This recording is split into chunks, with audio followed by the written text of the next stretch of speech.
La langue française est une langue qui gagne à être de plus en plus populaire partout dans le monde, où il y a encore des défis. Utiliser et respecter une langue, c'est aussi respecter l'autre.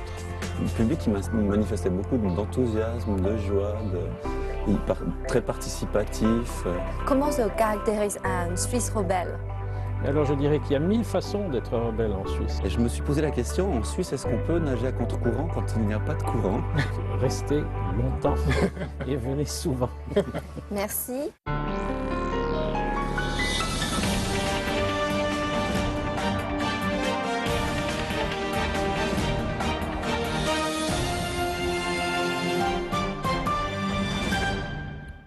Bonjour et bienvenue dans Parlons-en. La semaine de la langue française et de la francophonie est organisée chaque année autour du 20 mars, journée internationale de la francophonie. Avec plus d'1,8 million d'habitants, la Suisse romande fait partie du monde francophone et participe activement aux célébrations de cette fête. CCTV français, la seule chaîne asiatique 100% francophone, suit chaque année avec intérêt les événements de la francophonie. Dans ce nouveau numéro de Parlons-en, nous avons le plaisir d'accueillir l'ambassadeur de Suisse en Chine, M. Jean-Jacques de Dardel, venu accompagné de deux artistes suisses, M. Fabien Tarin et Mlle Léonie Vanet, pour nous présenter les rendez-vous culturels proposés par la Suisse au public chinois pendant la fête de la francophonie 2016. Avant de commencer notre discussion, une brève présentation de nos trois invités. Monsieur Jean-Jacques de Dardel, ambassadeur de Suisse en Chine.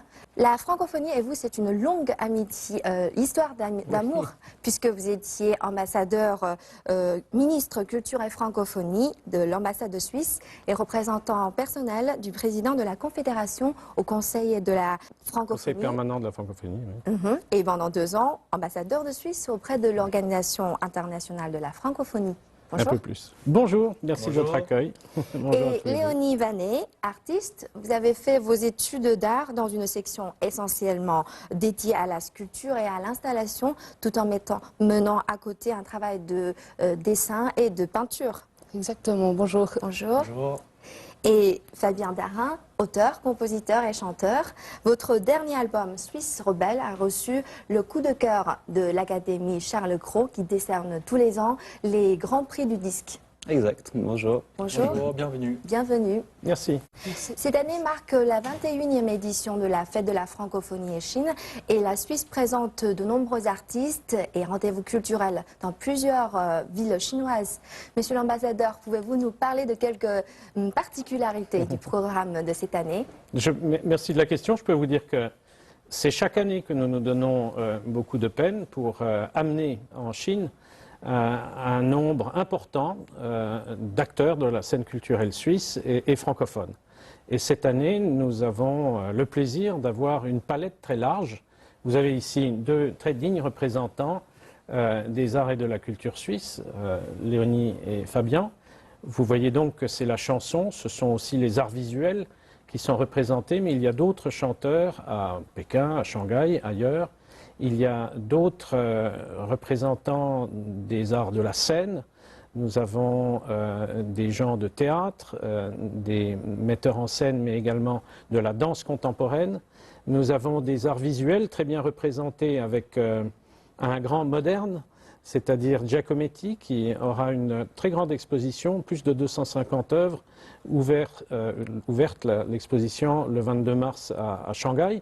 D'ailleurs, c'est la première fois qu'il y a une exposition de Giacometti en Chine. Et de ce point de vue-là, on ne dira jamais un sans deux, puisqu'il oui, sera également représenté à Pékin, oui, d'une manière plus modeste à la galerie Adrien de Montferrand avec d'autres artistes français et francophones. Everybody's in movies, it doesn't matter who you are. There are stars in every city, in every house and on every street. But if you walk down the Hollywood Boulevard.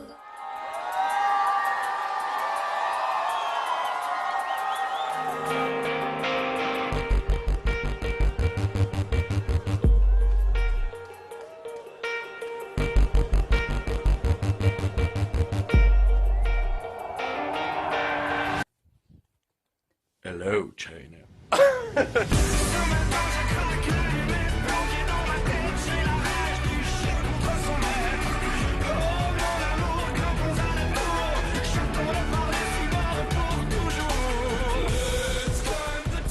Mars en folie fait partie des célébrations de cette année, enfin, de toutes les années, et un festival qui, comme chaque année, invite des artistes des 4 pays, la France, la Suisse, la Belgique et le Canada, comme vous avez dit tout à l'heure. Et Fabien, vous avez été choisi comme représentant de la Suisse. Est-ce que c'est votre première visite en Chine? Absolument, ouais. Première fois, et aussi bien pour moi que pour mes musiciens. C'est la première fois qu'on était là. Qu'est-ce que vous voulez montrer au public chinois? Je pense que comme tout artiste, Léonie, tu ne vas pas me contredire, c'est de présenter son travail, le but d'un artiste. Hein.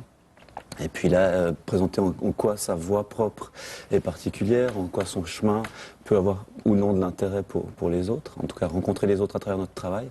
Et puis ici, il y a cette petite, qui n'en est pas une d'ailleurs, ce petit paramètre supplémentaire qui est qu'on rencontre des gens et un public qui sont culturellement très différents, géographiquement très éloignés.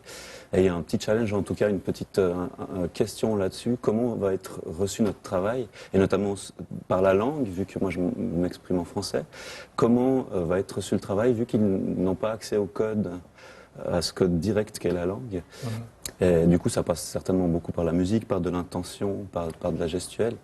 Et en tout cas, la seule expérience qu'on a eue, parce qu'on n'a fait que notre premier concert, il se passe quelque chose d'assez fort.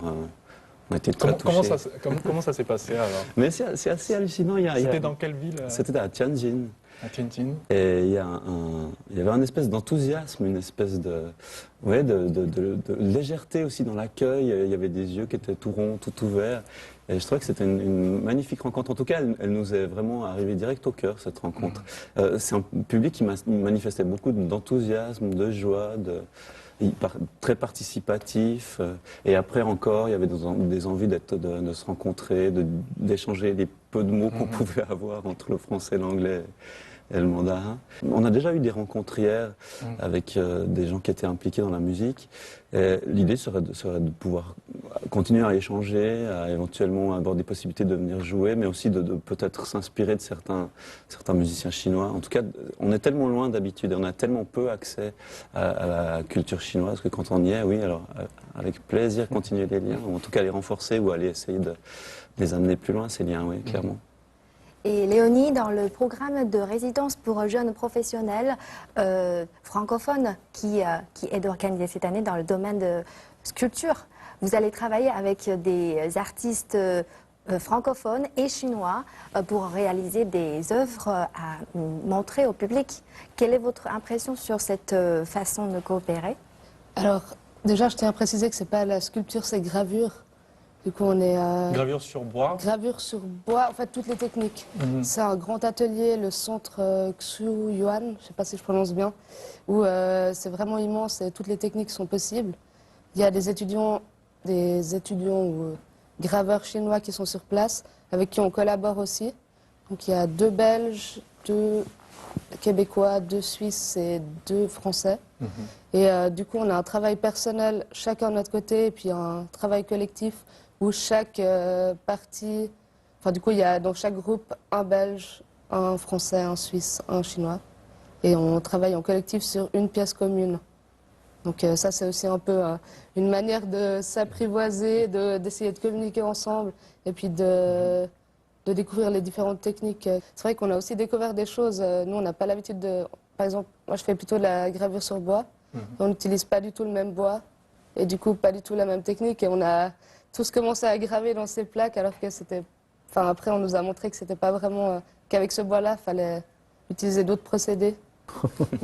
Alors, Julie disait au début de l'émission, vous avez occupé des postes différents, mais toujours en rapport avec la francophonie dans votre carrière. Est-ce une volonté de votre part, un rapport avec la francophonie, un amour pour la francophonie? Je comprends la question. Non, c'est le hasard. Dans les carrières diplomatiques, le hasard fait aussi parfois bien les choses, mais il se trouve que je m'occupais, lorsque j'étais un plus jeune diplomate, d'une certaine partie du monde que La préparation de notre participation au premier sommet de la francophonie est tombée sur mon bureau. J'y ai participé, j'ai créé le service de la francophonie et ensuite j'ai continué à m'en occuper, non pas du tout d'une manière exclusive, mais certainement pour mon profit. Mon avantage comparatif, je parle français et je m'intéresse à la diplomatie. Mais voilà, je ne suis pas le seul à s'en être occupé en Suisse, loin de là. La langue française est une langue qui gagne à être de plus en plus populaire partout dans le monde, où il y a encore des défis. Je comprends votre question à différents niveaux. Je vous dirais que la langue française est une langue très vivante. Donc naturellement, comme toute grande langue établie, elle évolue, elle se modernise, elle prend différents chemins dans son évolution. Et cela, oui, j'ai pu le constater. Mais ce que je dois dire surtout, c'est que, et c'est l'avantage, c'est le mérite de la francophonie institutionnelle, je constate que cette langue, qui était l'apanage de certains seulement, est vue comme vivant un centre et une périphérie, c'est de ce point de vue-là, entre les pays de la francophonie, beaucoup démocratisé, si j'ose dire. En d'autres termes, nous sommes maintenant collectivement fiers de l'apport de chacun à l'évolution de notre langue. Certains d'entre nous sommes de véritables francophones de naissance, de langue maternelle, mais beaucoup d'autres l'enrichissent en y venant, en faisant l'apport de leur autre avec S, vision linguistique ou culturelle. Et ça, c'est une évolution très bienvenue qui fait que ce n'est pas simplement la langue qui s'enrichit, mais c'est la culture de ceux qui la partagent qui s'ouvre. Et puis finalement, la langue est également mieux perçue comme un vecteur d'enseignement, de progression dans les connaissances, de coopération au développement, pourquoi pas. Et tout ceci, oui, est un phénomène très positif. Le français se renforce aussi parce que la population francophone à travers le monde augmente. Et ça, ce sont des chiffres et des statistiques.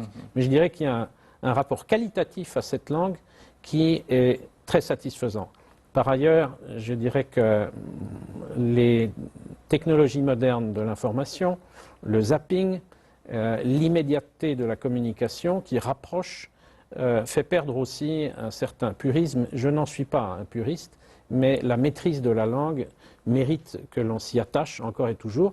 Et je suis heureux que la dictée de Pivot, de Bernard Pivot, bien connu, eh bien, s'est invitée en Chine cette année et nous aurons à l'ambassade, dans ma résidence, ce week-end, la grande finale avec des dizaines de milliers de Chinois qui ont participé au concours et une trentaine de finalistes. C'est remarquable. La Suisse possède 4 langues nationales, le français, l'italien, l'allemand et le romanche. C'est juste. Est-ce que vous rencontrez parfois des problèmes de communication? Oui. Voyons, qu'est-ce qu'on dit en Suisse? Les Suisses s'entendent bien parce qu'ils ne se comprennent pas.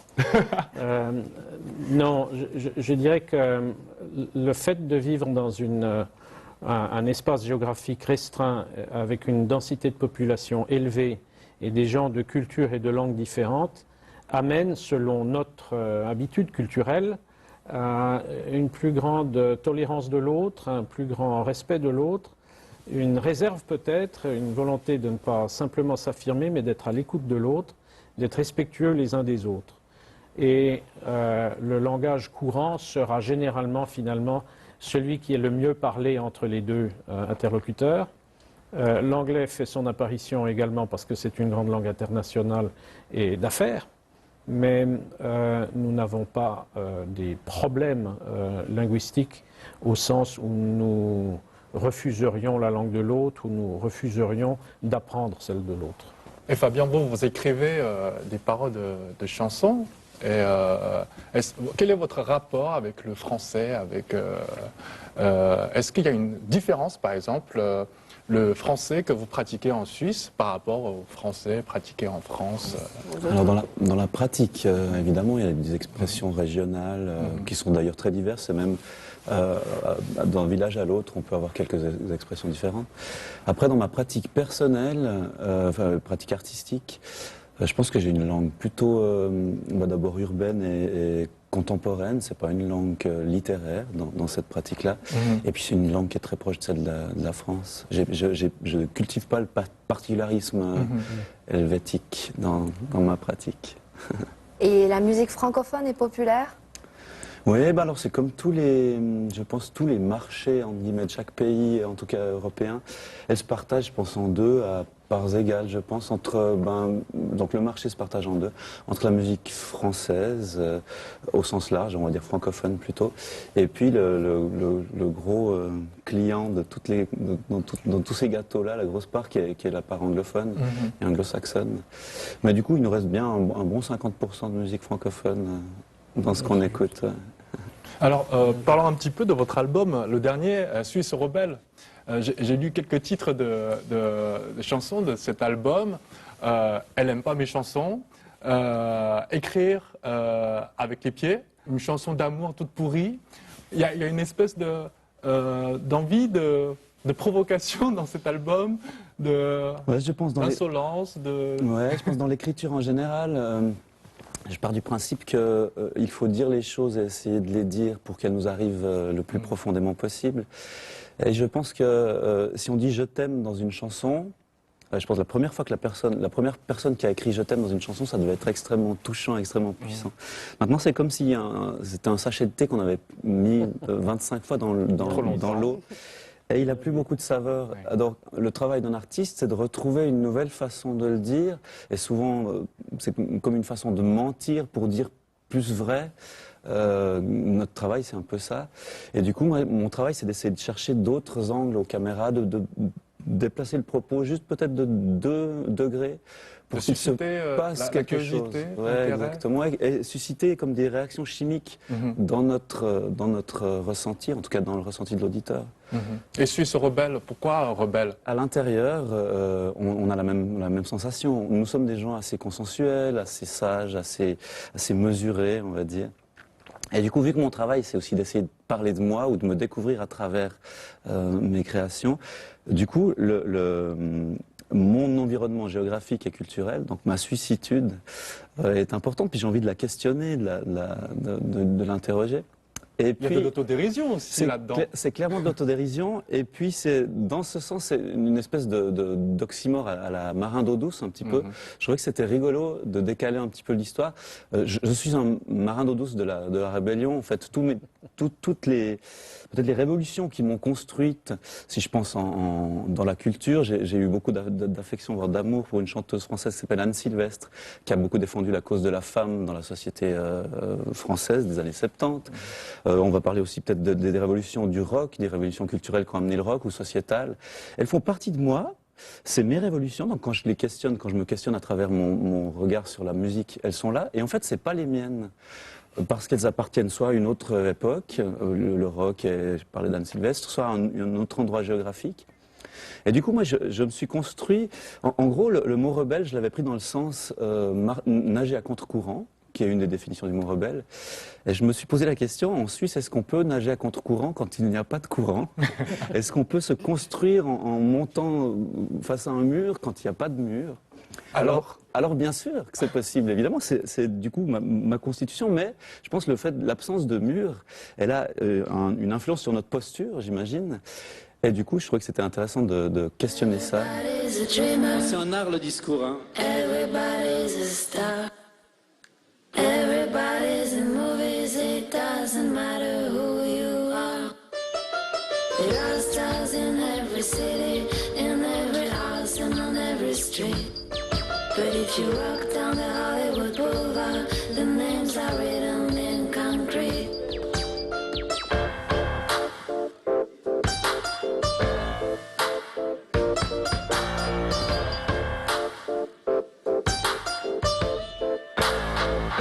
On écoutait les Kings, on se foutait pas mal des avions. Elle avait une peau terrible sur la route du col du Pillon.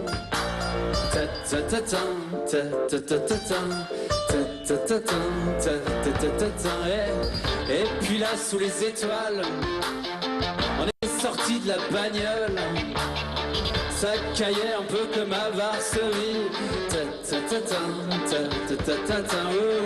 Et puis là, sous les étoiles, on était sorti de la bagnole. Ça caillait un peu comme à Varsovie. On s'était mis à danser. Everybody's a dreamer. Everybody's a star. Everybody's in movies. It doesn't matter who you are. Et pour vous, comment se caractérise un Suisse rebelle?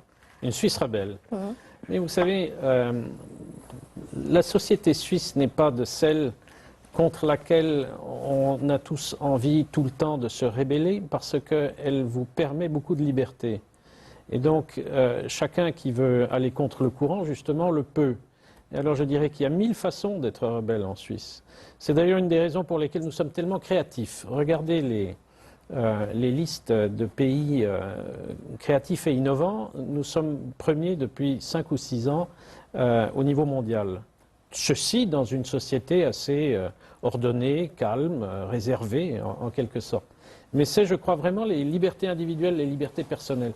Et en fait, nous avons en politique, dans les arts, beaucoup de gens qui vont à contre-courant. Non pas les rebelles poseurs de bombes, mais bien des gens qui remettent en question. C'est ça l'innovation, c'est remettre en question et se remettre en question soi-même.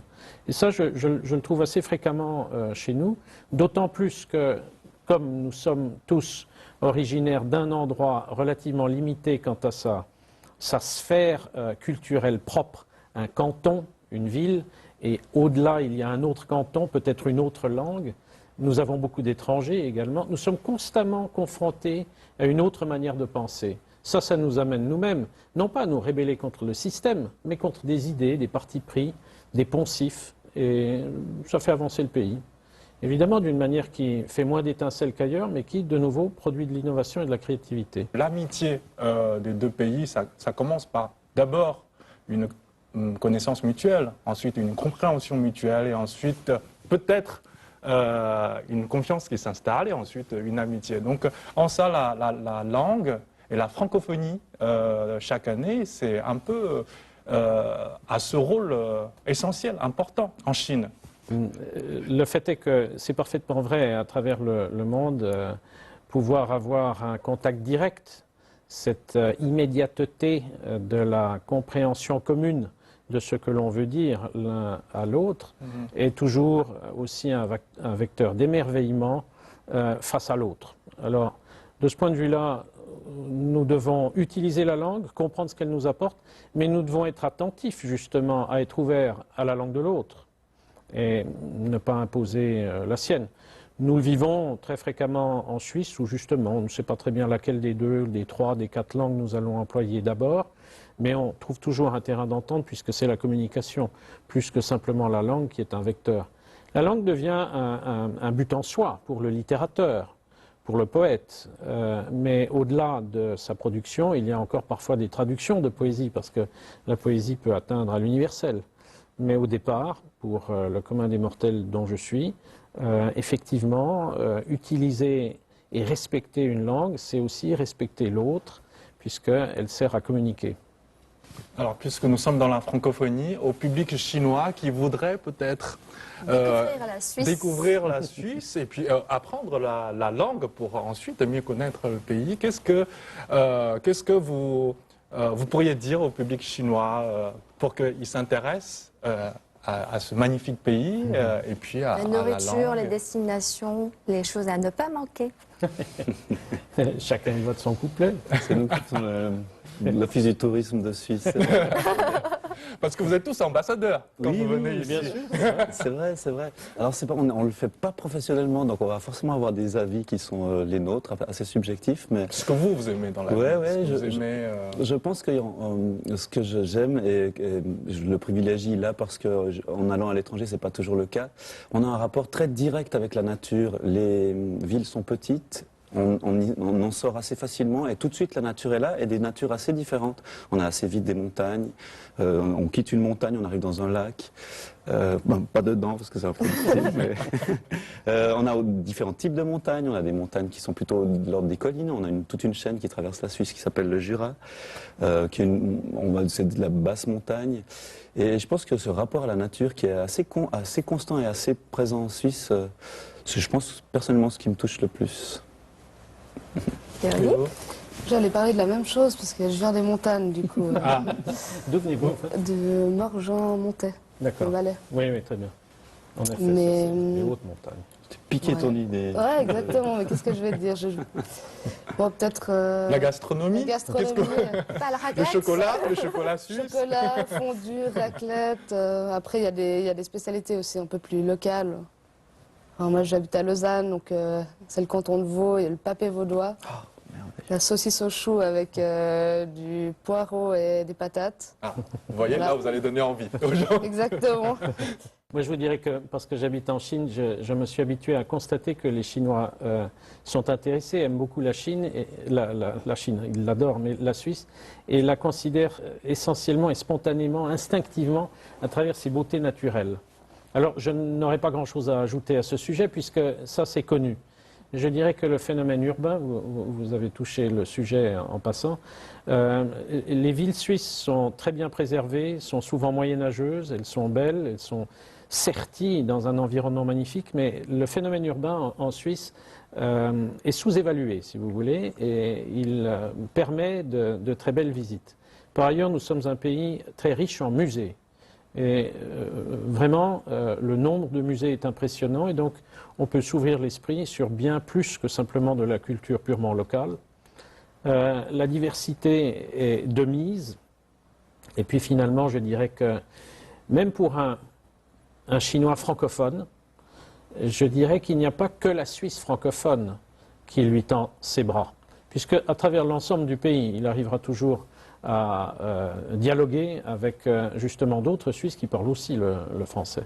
Alors je lui dirais surtout, venez naturellement, mais restez-y plus que simplement un jour ou deux, puisque vous le comprendrez bien, on ne peut pas comprendre la Chine en venant ici 3 jours. Eh bien, chez nous, la diversité est telle que, effectivement, pour s'adonner à la gastronomie suisse, pour revenir à ce sujet-là, vous devez aller dans différentes régions parce qu'elle est très variée, vu que forcément, les différentes cultures donnent différentes gastronomies. Donc, restez longtemps et venez souvent.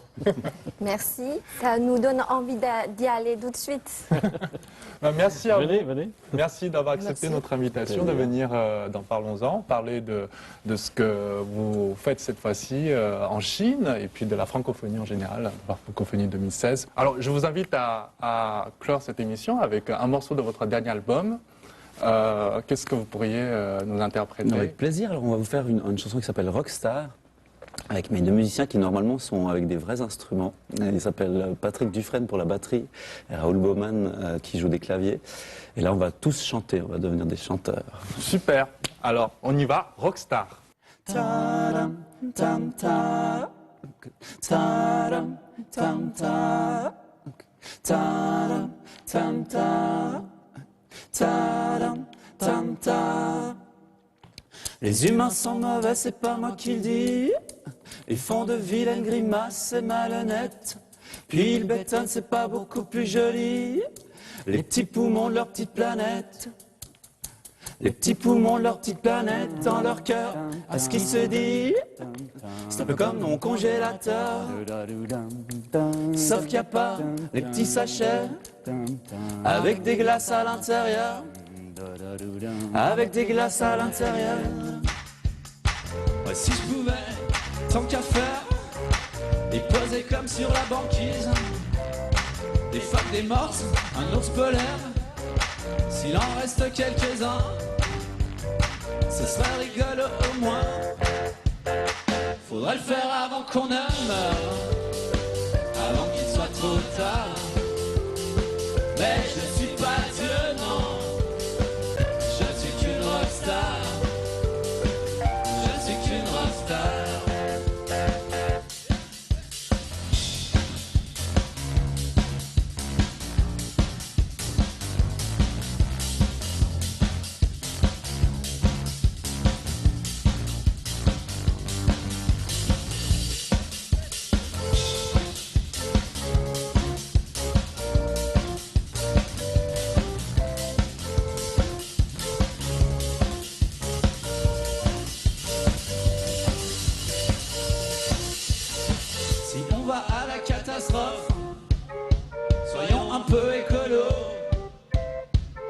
puisse voir du paysage. Allons-y en vélo, allons-y en vélo, nous qui n'aimons pas les humains. Faudrait qu'on se bouge un peu les fesses.